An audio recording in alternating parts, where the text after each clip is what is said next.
We like to say it's the silent city of peace. So within Denver, where else can you go that's out in the middle of nowhere? You see deer, you see fox, you see coyotes.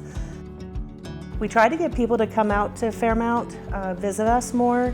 It's not just a place to come visit loved ones, it's a place to walk your dog with a leash. It's a place to just get a moment of peace and quiet. We are open from sunrise to sunset. We are private property. We ask that you follow our rules. Dogs must be kept on a leash and need to protect our wildlife. Pick up after yourself, no loud music. If you see a procession go by, you need to stop, remove your hat, and show respect, and then go about your walk or bike ride. Yes, it's a cemetery park, but it is a cemetery. And that's our number one responsibility, is this is a cemetery and we are responsible for all the people and their families who entrusted us to lay their loved ones to rest. Fairmount was established in 1890 by a group of businessmen who felt the need for a cemetery outside of Denver, kind of an upstep from Riverside Cemetery.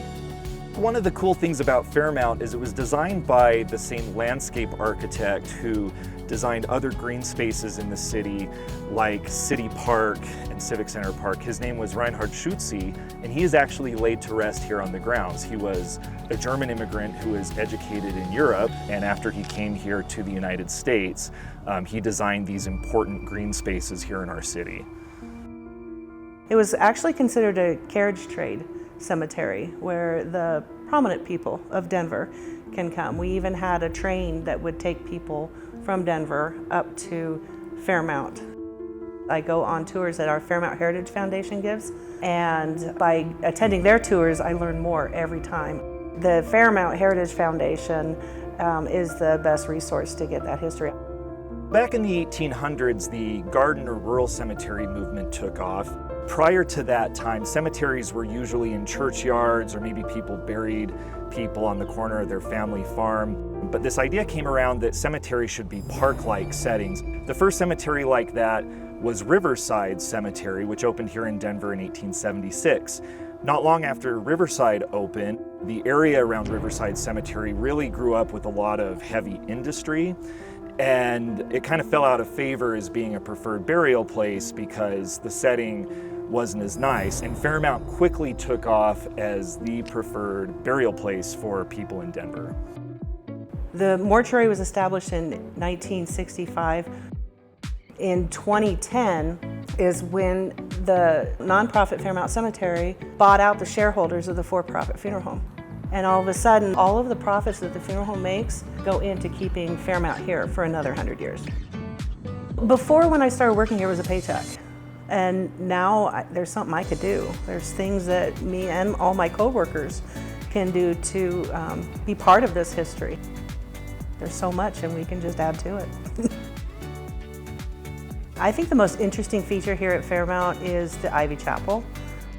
This chapel goes back to 1890. It was designed by Henry Tennant Wendell, who also designed the Gate Lodge here at Fairmount. So this is a very fascinating building. It would be an example of French Gothic Revival architecture. You'll see it has flying buttresses and a rose window, just like some of the cathedrals that you would see from France from the medieval times. We recently got a grant from the State Historical Fund to get some construction drawings done so we can start repairing the failing brick that's out there. And so we're working on that this year, and hopefully next year we'll get a larger grant to start fixing up the Ivy Chapel. So this is definitely one of the jewels of the cemetery, and this building is still used for services today. The community mausoleum is coming up to its 100th anniversary. It is one of the finest community mausoleums in the United States. And there are a lot of very notable people from Denver's history who are laid to rest in there. It also has one of the largest collections of stained glass in the state of Colorado.